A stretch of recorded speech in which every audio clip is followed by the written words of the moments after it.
if companies value a role more than the market, then they have to be willing to make that bet.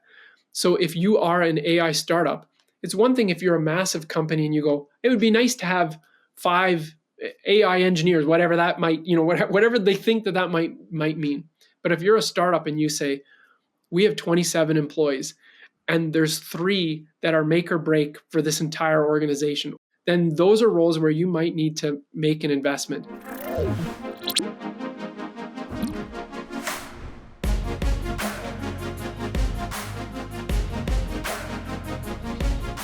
Hey everyone, welcome back to Aeqium's Compensation Playbook series. We are meeting with DataRobot's experts to have conversations about best practices, trends they're seeing, and generally ways to stay ahead in this space.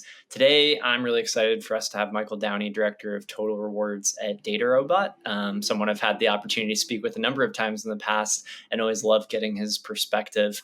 And we're going to be focusing specifically on how leaders in the tech space can take a more in-depth approach to benchmarking and really stay on top of their craft. So first off, just wanted to say thanks so much, Michael, for joining us today. Yeah, no, I appreciate it. Thanks for having me on. Yeah, really excited for the conversation. I know we had a relatively long list of topics here. So just wanted to dive in and a good kind of introductory one, given the topic for us, I think is, I know you've been in this space looks like around 15 years, been at it for a while. Would love to hear your perspective on how the practice of compensation benchmarking has evolved over time since you've been in this space and what trends you've seen recently as well. Yeah, I mean, I think one thing that you always see just forever is just this constantly shifting around at a macro level. It's looking at who's in your peer group, industry cuts, company size, that kind of thing. At that micro level, they get that scrutiny on how many senior engineers versus principal engineers, how many are paid below the 25th percentile or above the 75th percentile. But where you see is when companies are thriving or struggling, you see that kind of shift come and go. And in tech, because again, you see lots of kind of these sort of thriving and struggling phases that you do see lots of scrutiny. When times are good, I think those purse strings get loosened a bit. It's maybe a bit easier to have some of those that level creep kind of come in, and then when companies are getting a bit tighter on their dollars, then often you see much more scrutiny, and I want to see more data around headcount and that kind of breakdown. Just at a high level, but I think the biggest shift that by far that we've seen in the last 15 years is the rise in employee submitted data. And because I remember 10 years ago, there were some websites that were popping up where you could see, what's the expected salary for this job. But data was so unreliable. You couldn't filter by level or industry and things like that. It was essentially you were Googling, what does an accountant in Denver make? Something like that. And you're ignoring things like bonus targets. You're ignoring long-term incentives, everything like that. It's a pretty unreliable number. But now there's multiple sources of actually pretty reliable data. And some of them even show the sources of, well, this is where this data is coming from. And so you can see head counts, you can see expected title at this range, you can see total comp versus base salary. And you can compare on different sites. So you've got, the salary.com and Indeed and Pave and ZipRecruiter and Glassdoor and all these different things. And then there's even next level companies that like levels.fyi that actually show you the internal leveling structure of these companies. And they show you the raw data that they use to build these averages. So the data is way more reliable. And even if your company doesn't trust employee submitted data, which there's definitely reasons to, kind of take that with a grain of salt, as a comp professional, you have to be aware of that because employees know about it and potential candidates know about it. So it's just, you have to be, that's by far the biggest shift. Yeah, that is a really interesting point, and definitely one we've heard from folks of, hey, we're fielding questions of, I saw this online a lot more recently. Any more to share on that? But how do you handle that, or how have you taken that approach? Are you actually using it in benchmarking, or is it more just a calibration point for you all? Yeah, it's more of a calibration. So it's more what we do is, again, you need to be grounded in your data and grounded in whether it's your salary structure or however you're kind of basing your compensation. But you take that information the same way that you would take information from an exit interview, candidates, what you're hearing from them on their salary expectations, or candidates that turn you down. That it's all just more and more information to have. And sometimes that salary or that employee submitted data is actually super helpful, because there might be little pockets or regions where it's actually hard to find data.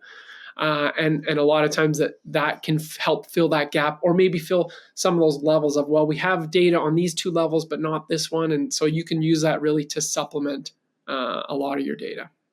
That's a great point. Both emerging roles as well as regions. I can see that being a really good supplement. I guess maybe on that point, I know today you're at DataRobot. Looks like roughly 1,000 employees. We've heard from you, maybe 15 countries. I imagine there are a number of challenges that are unique to relative to past roles that you've had, both because of the industry, which we're talking about today, but then also just the size and complexity of the organization there. Would love to hear if, in your current role, any particular challenges that you've had with benchmarking relative to things you've seen in the past. Yeah. So, I would say the biggest surprise is, again, coming to a company with basically no structure, and no benchmarks, no initial benchmarks to build off, and just knowing that, one, you're never going to get 100% right, and also that you're kind of building it as you fly. And what we found, though, is I can kind of go into specifics on how we kind of really got that benchmarking off the ground. Yeah. So when we started, we had no internal structure other than business titles. So what we wanted to do is we wanted to group employees. The specialization was really secondary for us. So if you're looking at software engineers, you're not so fussed in the first pass anyways about front end versus back end versus full stack DevOps, that kind of thing. That's secondary. You can have, someone in the business kind of weigh in after the fact and say, no, this person's focused on this and that, things like that. But what you want to know is, who is a principal engineer versus a senior engineer versus a director versus a senior manager, that kind of thing. And knowing that a lot of times, especially early stage companies, use titles as currency. So you have to really start to take that with a grain of salt. And so what we found is we created level descriptions to say, well, this is and you can just use the Radford descriptions if you're starting, but to say, these are the descriptions of each of these levels. And ideally, everyone has a perfectly written job description. You can just take that job description, compare it against the level, but it just doesn't happen. Those job descriptions are often an afterthought. So we try to group these people, and you start by title because that's the only thing that you have. But what we did is we actually worked with the highest levels of executives of each of these teams and said, tell us about your direct reports, or tell us about the people that you have a line of sight on. And when we group these people are titled VP, these people are titled director. Looking at the people that are in this VP group, are they peers? If they were to sit around the table and look at each other, would they say, yeah, this person has the same role, the scope, complexity, the depth, all that kind of stuff as me? Or are they going to look and say, that person has a VP title, but they're not a VP, or they might have a director title, but they're not at the same level as the five of us. And so what you do is you actually have, we started with these again, Radford level descriptors, and say, if this is the Radford description of a VP, tell us one of these people in this group that you think really meets this, not the highest and not the lowest, but let's find an anchor job. Let's find one that's really definitely kind of is a clear role, meets this description, which again can be difficult in a startup because you might have a group of 4 that are just kind of their own little thing, as opposed to at a large organization where it's so clean and headcount is easy to count and all that kind of stuff. So we would go through that and say, okay, here's your anchor role. Now looking at the rest of the people in this group, are they operating at the same level as this person? And if they're not, you might say, now this person's a little bit higher, this person's a little bit lower. Then let's just park those people later in the conversation. And then you can start to work next level down and next level down. And then you can circle back to the outliers and say, now that we've kind of we have these anchor roles in each of these levels, and we've grouped these people and we're pretty comfortable with the grouping. Now looking at these outliers, is this person really a high 4 or a low 5? Like where do you think they better fit? Because at the end of the day, you do need to pick a group and map these people in. Right. And then once we had the highest levels of executives weigh in, then we'd go to their direct reports and do the exact same thing again. And we drill down into those teams and say, again, grouping these people, does this make sense? Are these people in the right group? Because it's really abstract to map against. If you've ever looked at these Radford level descriptions they're incredibly complex, first of all, and they're extremely abstract. So it's difficult for a leader, especially someone who doesn't have that comp background, to say, are they an expert in their field? Do they often using in-depth professional knowledge of wide-ranging experience? It's so vague. It's hard for them to say, because the answer is probably yes or no, where it should be, well, where in the spectrum. So often I find that using those descriptions to say, just give me one person that you say, yeah, I'm comfortable with that. Then you go, okay, great. Now you can compare against an individual rather than comparing against this abstract idea of what does a senior engineer look like. Anyway, so we would do that, drill all the way down, and then you roll it right back up. Because a lot of times you'll see, first of all, executives get to kind of validate their first impressions and say, oh, maybe this person isn't a director. Maybe this person is actually a senior director, because now that I see the different layers have built up, that makes sense that this role sits here. Not to mention, some lower level leaders often don't have that same full view, and you can see level creep and things like that. So they might see their person as, my person's a principal engineer, and you say, yeah, but once you actually step back, maybe they're not that high. So anyways, that's kind of that high level benchmarking. To go from no benchmarking to some benchmarking, I think is just I found a very efficient way to get it. And again, knowing that it's like, you're not going to get anything 100% right. The one other thing I'll add just about that, I think that something that we did, and I think is just critical to get out ahead of, is setting the ground rules for the executives if you're going through a benchmarking exercise like this, because a lot of times people be very protective of their teams and the titles that they've given and the salaries that they've given and things like that.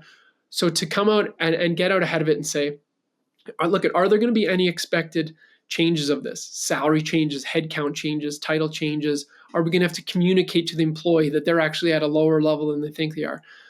So what I would suggest, and what I've found is effective, is just to say that there's no changes coming out of this. This is step one.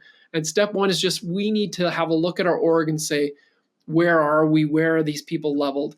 And then you can take a look back and say, how broken is it? What's it going to take to change it? What's it going to take to get that structure in place? And you want that structure in place if and when you're saying, well, we want to communicate our levels and we want to communicate this and our ranges and things like that. It's like, yeah, you can't communicate any of that until you have a solid foundation that it's all built on. That makes so much sense. And I think, just speaking to the challenges we hear from actually organizations across the spectrum of sizes, starting with either no job architecture or one that they don't trust, seems to be a lot more common than you might have thought. Did you, if you don't mind me asking, did you all work with consultants in doing that process, or did the process you described just your team? Yeah, so I actually joined as they had just brought a consultant on as a first pass, and it went okay. And then I think there was concern. I was concerned anyways that it was just going to be done once and then kind of, shoved in a drawer.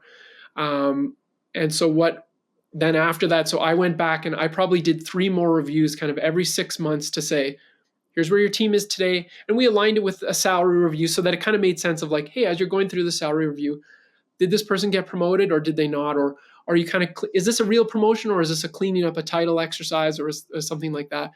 And I found that often leaders wanted to see it, and they wanted to see, because they often, looking back in, they're saying, well, how did we ever have these 2 people at the same level?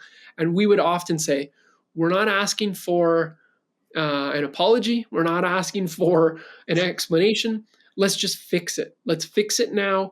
And it's one thing to say, well, does this have to be a promotion? Is this a formal thing? And it's like, if this person is already titled there and paid there, and this is truly just a correction, let's just correct it. Like, just to get all that kind of pressure and all that, well, I'm only allowed so many promotions in a year or something like that. Like, this isn't a promotion. This is, because that you need that data to be accurate before you make any decisions on anything. So Right. Yeah. I mean, I asked about the consultant a bit because I know that a lot of folks sort of look at this leveling exercise as almost an insurmountable task. But I love the way you broke it down there, just kind of going level by level. Makes it feel a lot more approachable. Although I'm sure it was still quite a bit of work. It was a ton of work, and it was honestly, it was work every 6 months for a couple of years. But if you give yourself the break of, let's step back and let's not worry about the specialization, because you might come in and say, these pre-sales data scientists versus post-sales data scientists versus pre and post-sales data, like, do I need to know the nuances of the differences of these roles? Like, no, because we're talking about leveling. So we're talking about the scope and the depth and the expertise that these bring, and that you can compare across an organization, whether you're looking at engineers or accountants or sales or whatever you're looking at. And so once you kind of cut yourself that slack, then you're just saying, who would it make sense to sit around a table? Are these people peers or are they not? And then you kind of, you're able to take it broader and say, so then looking at this, does that make sense that this is our VP group and this is our director group? And maybe you start to look across teams and say, that's a bit funny that you'd have this person here. And again, those conversations can be interesting too. But if you kind of give yourself the grace of, this isn't going to be perfect, but let's get the beginnings of a structure, I think it just takes the pressure off. Definitely. You got us onto the topic just a bit of benchmark data in talking about, hey, maybe we base our job architecture off of the Radford job descriptions. I'm sure anybody who is thinking about benchmarking in the tech space has heard of Radford. How would you think about the number of different benchmark data sources or just data sources in general that you need as a tech company, and whether or not that changes over time? Because you mentioned Radford, and also we talked about kind of the employee-driven sources earlier. Curious about how many you use, how you think about whether or not you need multiple sources. Yeah, and so, I mean, the answer is it depends. The short answer is it depends. I think starting out, if you're able to get two trusted data sources, so you've got, again, whether it's Willis Towers Watson, the Mercers, the Radfords, Hay has the thing, you know what I mean? There's a bunch of those different ones. But what I would say, if you're able to get two trusted data sources, and by trusted, I would say employer submitted data sources, not, again, there's an incredible wealth of employee data. And honestly, at this point, maybe you'd be okay with one trusted data and three employees, submitted that you can kind of validate against. But I would suggest two trusted data sources, just starting out. And if you can buy previous year's data as well, which often you can if you're buying some of these data, the reason is because then any one code in isolation, there's so much chance for inconsistency, unreliable data. It's one data point at one point in time. You could have low survey submission for that particular role or level. Companies, some of them submit every other year, so you have big data sets coming in and out of the data, or it could just be an unusual data sample. Especially if you're using something like P75, which a lot of companies for their technical talent will say, well, we're targeting higher in the range. That's even more unreliable because you're not getting now the midpoint of a data set, you're getting onto the extremes of a data set. You can get really inconsistent data. So, and you can see really skewed results. So if you're able to get two data sets to start, and there's things about like, well, what about blending data and things like that? I think that all of that's fine. Honestly, I think if you can find one reliable data set and then you just use another one to validate against it, or another one to fill in gaps that you might have, hey, in certain regions or at certain roles and things like that, it's harder to find data. You can kind of use that. Or if you say, I've got some real weird outliers here, like the senior level is the same as a principal and then it shoots up, then you just bring in that other data set. I mean, data is never perfect and should never be used as a science to say the data said, $122,478. So that's what we have to pay this person. To say that that's your starting point, it's a reference point like anything else. You can bring in other references points to say that number probably should go a little bit up or a little bit down. But what I also like to do is to say, okay, we want to find the data for a senior machine learning engineer in the Bay Area. Okay, fine, pull that in. But then you want to look, well, what is the next level up and the next level up and the next level down and the next level down? and versus, what about senior managers and managers and directors and things like that? Because then you can start to build those job families and say, well, it makes sense that we would pay this level, 15% more than this level, or 15% more than this next level. And that's also how you can start to smooth out some of that inconsistent data and really start to have ranges that you say, we know this isn't perfect, but this should give us a really solid shot at hiring these people, retaining these people, that type of thing, without just kind of blowing your budget. I love that. Yeah, a good reliable one, and then filling in the gaps with maybe some of the less reliable or kind of employee submitted ones, as well as your own job architecture and just what's going to be consistent with your internal leveling. When yeah, you were, sorry, go ahead. Sorry, I was just going to say the other thing about supplementing that data. I think that again, that employee submitted data, which is way more available, it's oftentimes free or much less expensive. That's the other thing, is these data sets are expensive, which is a huge drawback. And a lot of times you get resistance to say, well, I don't want to, spend tens of thousands of dollars on this data when we can get free employee submitted data. And I'd say, especially starting out, it's just so critical to have a foundation that you can say, no, we're using this as our foundation. Supplement as much as you want with this, free or lower cost employee submitted data. And also where the employee submitted data really comes in handy is seeing some of those trends. And so if you can see, wow, you know what, like deep learning engineers or research engineers, like there's a real uptick in the market that maybe these larger, more reliable data sets are a little bit slower to respond to. You can maybe get, again, it's all supplemental. It's in some cases maybe even kind of anecdotal, but that can really start to give you an idea of, hey, we're seeing these trends, or you know what, we're seeing this premium over and over and over being applied to these roles. So we might want to think about shifting maybe our ranges, or shifting the high end of our ranges and things like that. As you're evaluating some of, I guess in particular, those supplemental data sets, how do you think about whether or not it's one that you want to use or factor in? Are you mostly going off reputation, or is there anything you're doing with the data to evaluate it?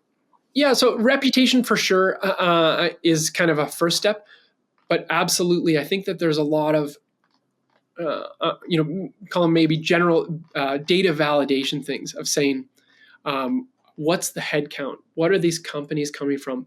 Are they showing you the sources? Again, because if a company just says an average engineer is paid $72,000 in this country, or even if we say, oh, it's a senior engineer or a principal engineer, you still need to say based on what? Because what industry, how many companies, how many employees, what kind of data are we looking at? Is this just all employees? We asked employees, what are they currently being paid? Because you might miss out on little nuances like, well, is that your target or is that your actual? Because those could be wildly, different, especially when it comes to things like equity. How an employee values their equity might be very, very, and in fact, almost certainly is very different than how a company is valuing that equity. So you need to take all of that with a big grain of salt. But some of those larger companies, again, they're very transparent about their methodologies, and they say, this is how we calculate it, this is what we use, this is our headcount, this is the incumbent, this is where it's from, these are the titles that were used, these are the most common titles and things like that. So, or years of experience, all those different things that you can get. So there's kind of some basic data methodology that you can really look through and say, this seems pretty reliable. Again, it's a challenge to say, I'm going to use this as standalone data, but it's an excellent way to supplement data and say, look, I'm confident enough that this is telling me we're seeing a premium in the market on this role, or we had a hard time finding data. This number is kind of validating the number that we thought we were seeing, and so we can go ahead with that. Yeah, and I love what I also heard you say there, which is that maybe we have a few data sources we're less confident in, but if they're all kind of saying the same thing, like we're starting to see an uptick in one of the roles, that can be a signal in and of itself, which makes a lot of sense.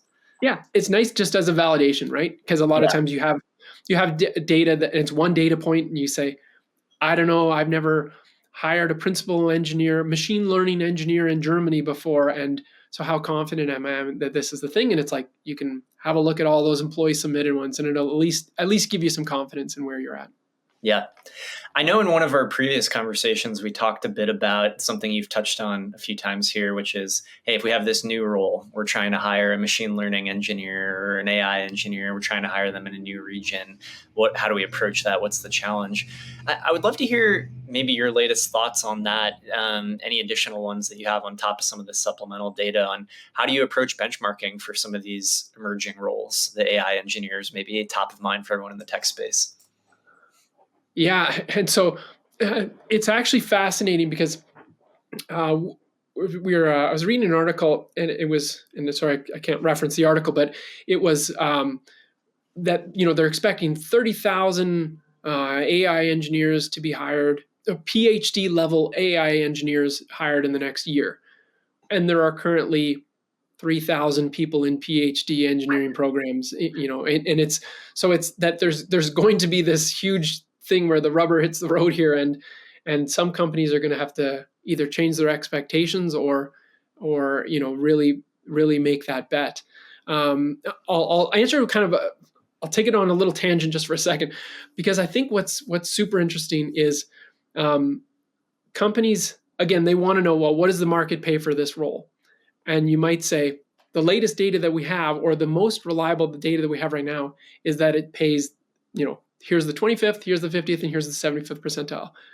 Now, some companies might say, we value this role so much, we want to pay at the 90th percentile, or we want to pay somewhere in that range for these specific roles, knowing that, yes, it might be an investment, or we might be overpaying now, but if companies value a role more than the market, then they have to be willing to make that bet.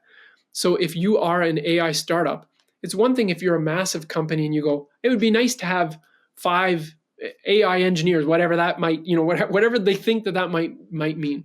But if you're a startup and you say, we have 27 employees and there's 3 that are make or break for this entire organization, or we're a 500 person company and we have 20 people that are literally going to make or break the future of this company, then those are roles where you might need to make an investment and say, here's the 90th percentile. And even the 90th percentile might just be a reference point. And you're saying, we're willing to pay here. Like you read stories about, oh, this person negotiated for 400,000, 500,000.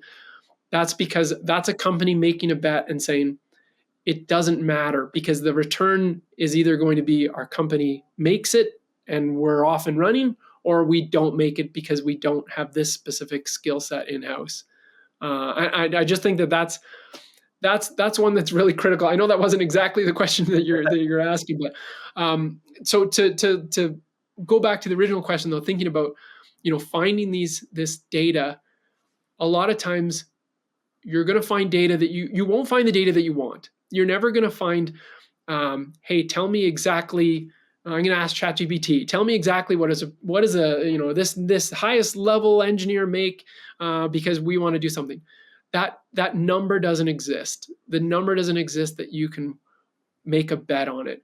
So it almost comes to the point where you say, here's all this other information that we do have on the highest levels of this existing level. Maybe we see some supplemented with some employee data that says, hey, we've seen even offers of 350 and 400. And then at some point, you just need to kind of pull the chute and say, we're going for it. And we know that this number might be too high, but this person is so critical at this stage right now, we're willing to make that bet and then deal with the consequences after the fact.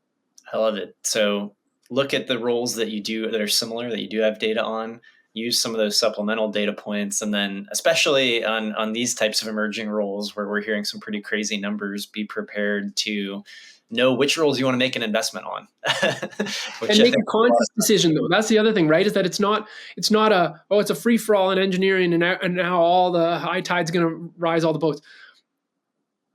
It has to be a conversation with finance early stages to say, we look at this is why these roles are the future of our organization, and there's a buy-in across that executive level and buy-in across the leadership in finance and leadership in sales and leadership in engineering, and saying we're all on board with, yes, we know this means we need to sign 15 more contracts to make this worthwhile, but bringing these 3 people on, these 7 people on, these 20 people on is going to have a 10x return eventually. That makes so much sense. You want to have those strategic discussions up front, not at offer negotiation time. Yes, You probably set 100%. yourself up for failure then. Yep. Yep. Michael, really appreciate your time today. I think that's all the time we have for questions. And thanks to everyone for joining us on this episode. Hopefully it was helpful for all. And again, really appreciate your comments, Michael. Yeah, thank you so much. Thanks for having me.